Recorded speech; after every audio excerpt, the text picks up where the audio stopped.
Bonjour tout le monde, petite vidéo pour vous parler un peu de la situation économique au niveau des compagnies de véhicules récréatifs. On a eu beaucoup de nouvelles dernièrement qui vous ont sûrement étonné. On a entendu au début de l'hiver que Yamaha arrêtait la production de motoneige. Là aujourd'hui, j'ai vu que Arctic 4 arrête la production de tout véhicule pour un certain temps. Question de se restructurer, j'imagine. On a eu aussi, j'ai entendu parler ce matin que Timbersled, les snowbikes, dans le fond, arrêtaient de faire.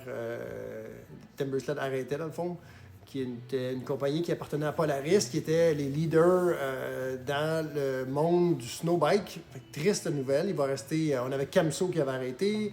Là, on a Timbersled qui a arrêté. Il va rester juste Yeti, je pense, au niveau des snowbikes. Fait qu'il n'y a plus beaucoup de monde au niveau des snowbikes non plus. On a aussi entendu parler de KTM, qui est aussi Husqvarna et GazGaz, qui était en difficulté financière. Heureusement, au niveau de KTM, c'est réglé, là, c'est restructuré, puis il n'y a plus de danger pour la compagnie de faire faillite pour l'instant. Mais c'est quand même impressionnant de voir une compagnie comme KTM qui est, je vous dirais, les leaders mondiaux au niveau du véhicule hors route, qui font, je pense, les plus beaux produits, puis les produits les plus innovateurs au niveau des véhicules hors route, d'avoir des difficultés comme ça financières. Surtout quand on regarde KTM qui ont eu leurs plus grosses années, je ne me trompe pas, en 2023, que c'est les meilleures années, puis qu'ils ont vendu à peu près, je pense, 390 000 unités en 2023, puis qu'un an après, en 2024, ils se retrouvaient en difficulté financière. Je sais qu'il y a eu des problèmes chez KTM au niveau des...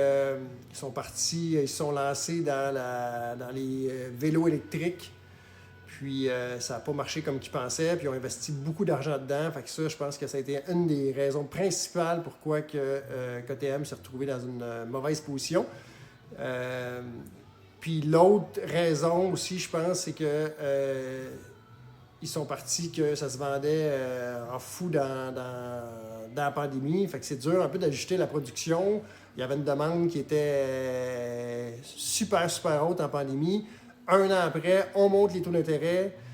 La guerre en Ukraine, plein de situations mondialement qui fait que les ventes baissent beaucoup, beaucoup. Fait qu'on se retrouve avec une demande qui n'a pas de sens, avec l'année d'après, avec une demande qui a baissé énormément. Fait que c'est dur pour les compagnies de s'ajuster puis au niveau des productions, puis un peu de prévoir tout ce qui va se passer. Fait que beaucoup d'instabilité fait que c'est dur pour les compagnies. Fait qu'en